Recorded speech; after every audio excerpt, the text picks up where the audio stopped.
The anthropogenic capital-energy nexus, a root cause analysis of global systemic collapse and the transition to a decentralized mafia epoch. The contemporary global economy operates on a fundamental premise that currency serves as a proxy for human effort, a concept deeply rooted in the classical labor theory of value.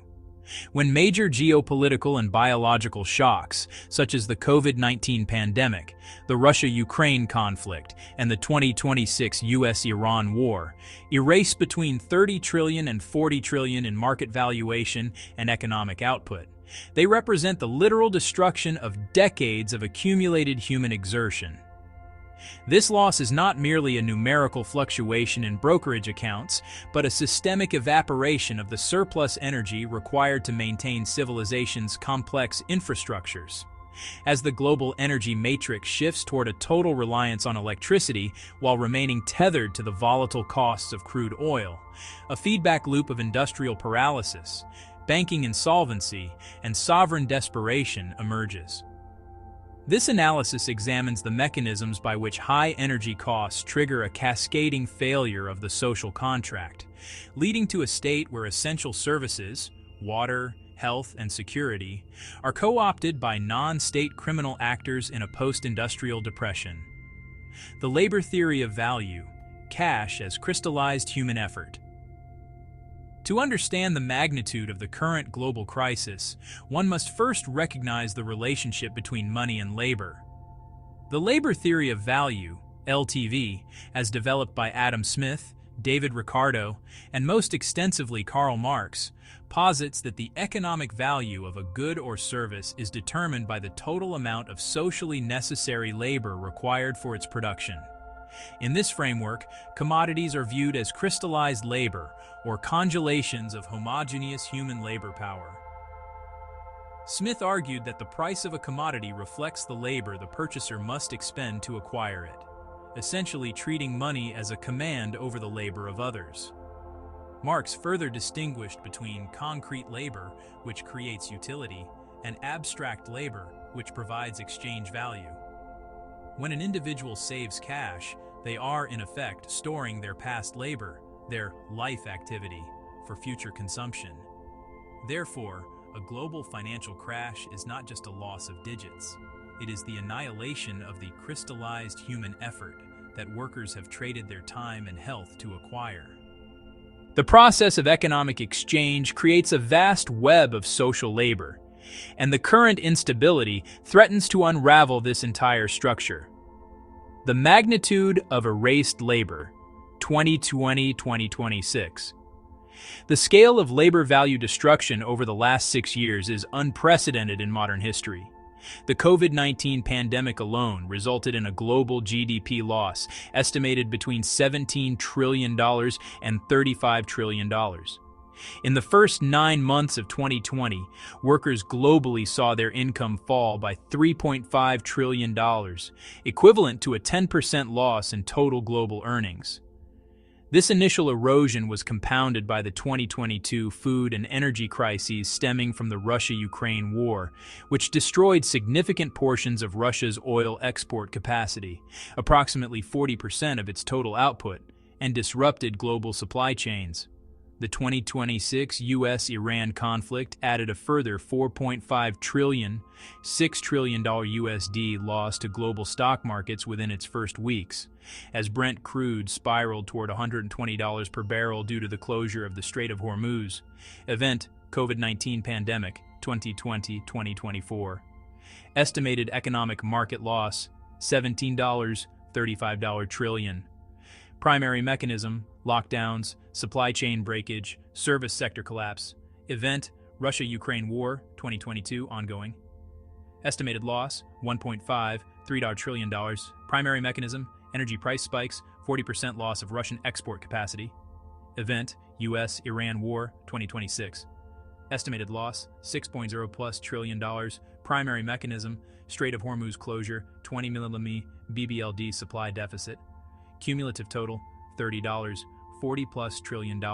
Systemic erasure of global human effort. The hydrocarbon catalyst, from oil shocks to industrial paralysis. Humanity can only invest and save when it possesses excess money. capital that remains after the primary biological and mechanical needs of the species are met. However, crude oil serves as the primary metabolic input for the global economy. When oil prices spike due to geopolitical conflict, a phenomenon referred to by some as the oil mafia, dominant energy producers and market manipulators, absorbs the majority of global human effort. This absorption happens because petroleum is a critical input for manufacturing almost all modern materials. The transmission of oil shocks into the broader economy follows a predictable and devastating sequence. Research indicates that a 20% increase in oil prices driven by a supply contraction leads to a 1% decline in manufacturing employment within 18 months. In the current 2026 crisis, where oil prices have doubled in a matter of weeks, the adjustment speed of the economy cannot keep pace with the price signal. The mechanics of the recessionary loop. Production cost spikes. All crude oil-dependent industries, from textiles to plastics and transportation, face immediate surges in production costs. Industrial firing. To preserve margins, firms initiate massive layoffs. This is particularly prevalent in energy-intensive and capital-intensive sectors like the automotive industry, where factor specialization makes it difficult to pivot to new production models quickly. The secondary unemployment multiplier. Higher unemployment in the manufacturing sector reduces the pool of customers for other industries, retail, travel, entertainment. This unemployment loop leads to secondary firing across the service and construction sectors. The recessionary spiral. As consumer energy spending approaches 8% of disposable income, the squeeze on the average household becomes active, locking in a recessionary cycle that erodes purchasing power and destroys the resale value of assets. Banking fragility, the inversion of the credit cycle. During a recession induced by energy shocks, the financial system enters a state of acute paralysis. In many Eastern and emerging market economies, EMEs, central banks are severely constrained. Previous rounds of quantitative easing, QE, have already flooded these markets with liquidity, leading to weaker currencies and inflationary pressures. Central banks resort to QE when interest rates approach zero, the liquidity trap. But this policy depreciates the country's exchange rate relative to others, leading to capital outflows. A critical vulnerability in the modern banking system is the loan-to-deposit ratio, LDR. In economies like India, banks have been lending faster than they collect deposits, pushing LDRs to record highs. When 80% or more of deposits are loaned out, the banking system lacks a safety shield for periods of stress. In a deep recession, where loans are not repaid due to mass unemployment, these banks face functional bankruptcy. Bank loan-to-deposit ratios. Select Indian lenders, 2024-2025. HDFC Bank, 99.5% critical. Axis Bank, 92.9% strained. Kotak Mahindra Bank, 88.6% strained. Bank of Baroda, 86.9% strained. Union Bank of India, 83.1% strained. System average, 82.1%, record high vulnerable. In the event of a system-wide collapse, the state's ability to protect depositors is limited. For example, the Deposit Insurance and Credit Guarantee Corporation, DICGC, in India, guarantees only up to Rs5 lakh, $6,000 USD approx. Per account holder. In a scenario where the majority of banks become bankrupt, people are left with only this minimal amount, as the resale value of real estate, gold, and silver plummets due to a total lack of liquidity in the economy. Sovereign desperation, the Gold Act, and the devaluation of assets. As tax revenues plummet due to industrial decline and unemployment, governments find themselves unable to fund basic operations or service their debt. When the national currency weakens because it is no longer perceived as being backed by a stable store of value, governments may resort to historical emergency measures. One such measure is the passage of a Gold Act, allowing the government to buy back gold from its citizens at a fixed and likely devalued rate. Historical precedents for gold seizure and pledging. 1933, USA, Executive Order 6102. Action: forced buyback of gold from citizens at fixed rate. 1991, India. Balance of payments crisis. Action: pledging of 67 tons of gold as collateral for IMF Bank of England loans. 1993, India. Gold bond scheme. Action: immunity and exemptions offered to mobilize idle gold. In a 2026 depression scenario, the government might move beyond pledging its own reserves and implement a forced buyback from citizens to run the state apparatus. During such a crisis, the government will likely force essential sectors, agriculture, health, pharmacy, and defense, to provide cheaper services to prevent total social revolt. However, with no mutual funds, no fixed deposits, and devalued real estate, the country will lack the funds to maintain a complex health system, leading to the death of many in need. The electrification trap: dependency as a single point of failure. The modern world has sought to escape oil dependency by pivoting toward electricity. However, this transition has created a new, more profound vulnerability. Every aspect of contemporary life is now tethered to the electrical grid, making the grid a single point of failure for civilization. The total dependence matrix. Residential and personal utility. Modern cooking relies on electric stoves, and transportation is increasingly electrified.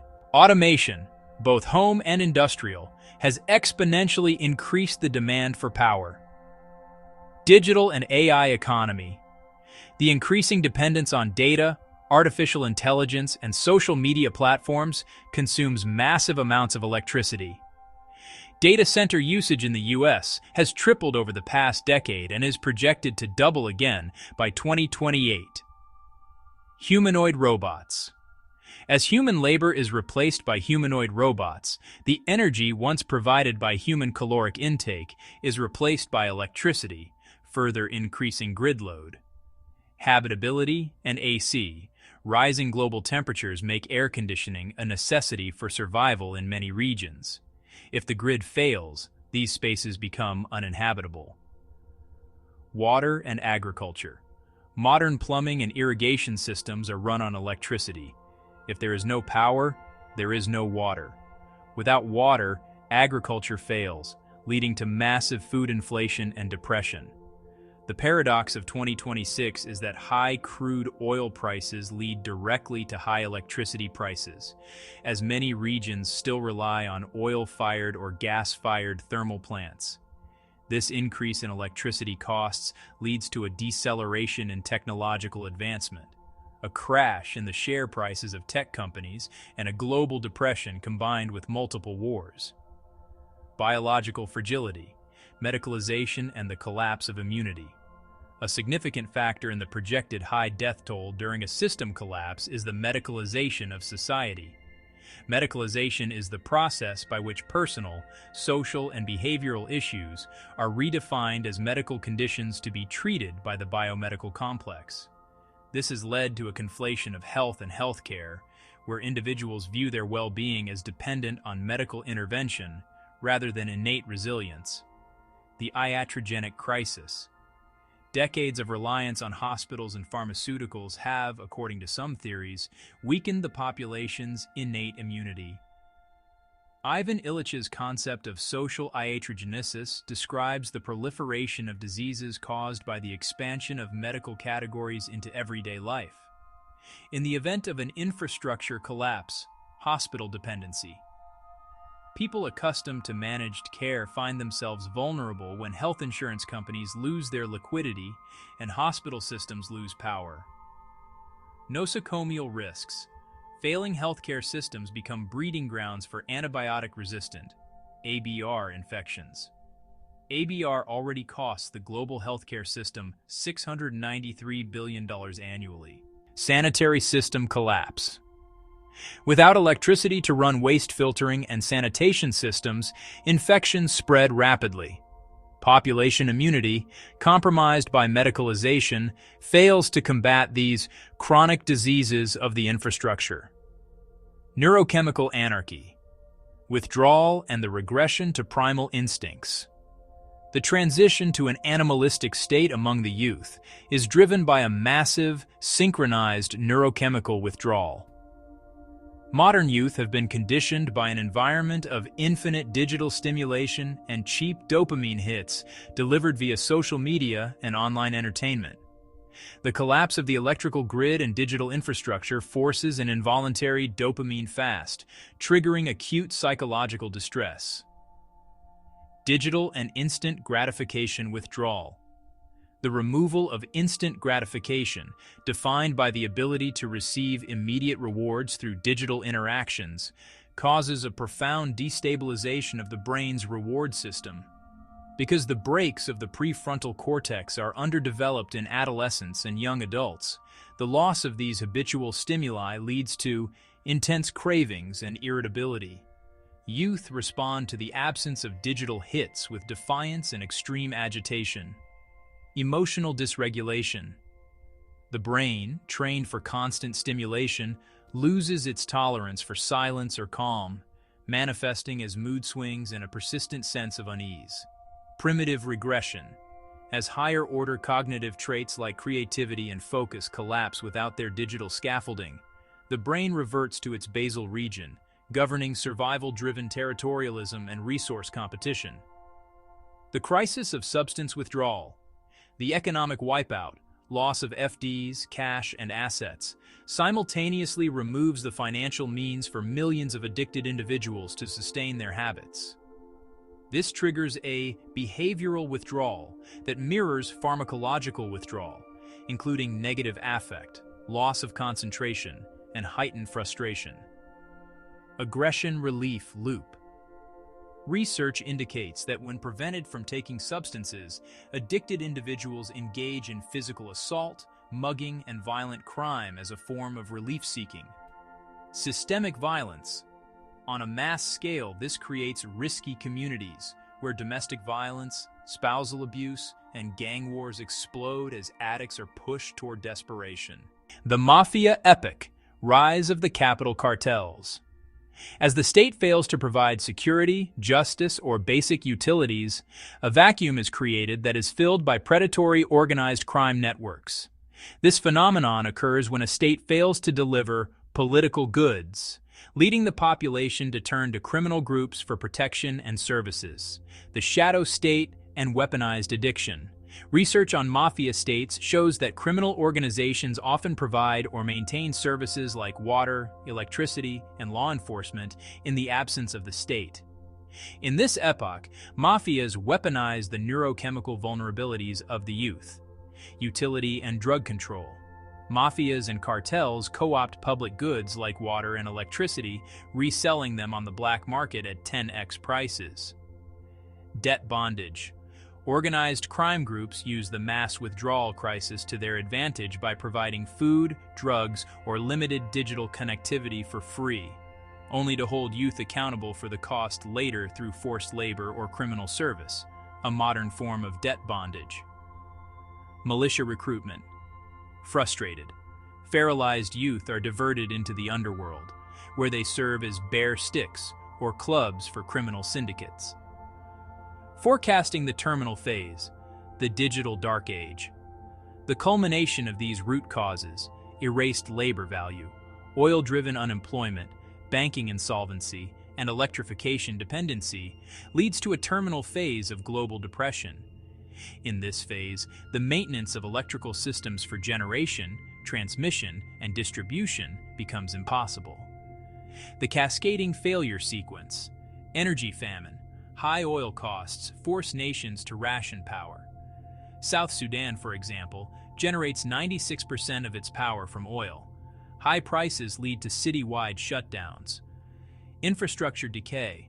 Without maintenance, grid failures spread across continents. All electricity-dependent processes, cooking, water filtering, education, transportation, and industrial automation, become impossible. Communication. Halt.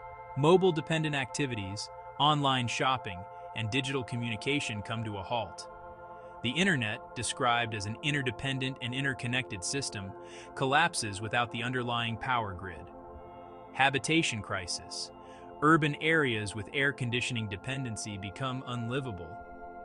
Social media and online entertainment, which previously provided a release for social tension, vanish, leading to increased crime and unrest. Food inflation and death. The breakdown of agricultural plumbing and transportation leads to food shortages. Combined with failing hospitals and compromised immunity, a massive die-off of the population becomes a statistical reality. Conclusion: the Great Deceleration. The 2020-2026 period marks the end of the era of expansion and the beginning of the Great Deceleration.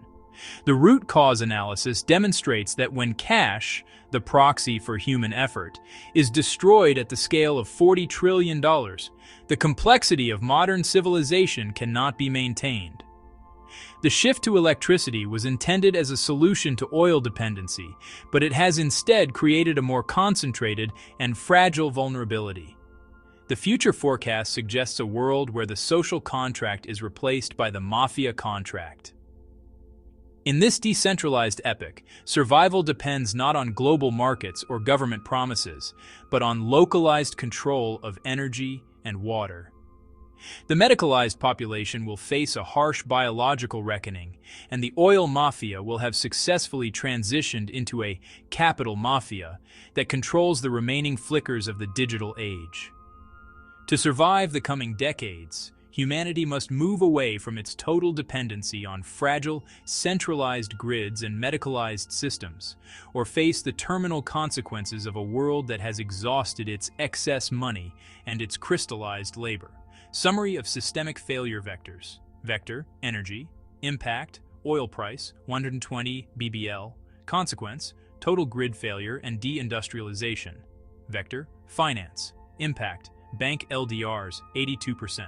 Consequence, insolvency and erasure of private savings. Vector, sovereignty. Impact, tax revenue collapse.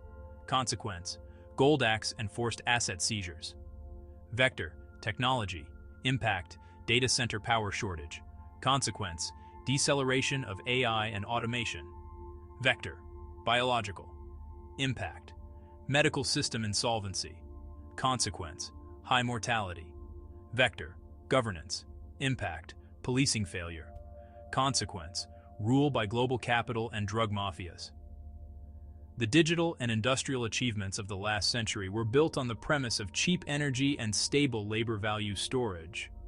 As both of these foundations crumble, the global depression of 2026 will be remembered not as a market correction, but as the point where the cost of complexity exceeded the availability of human effort.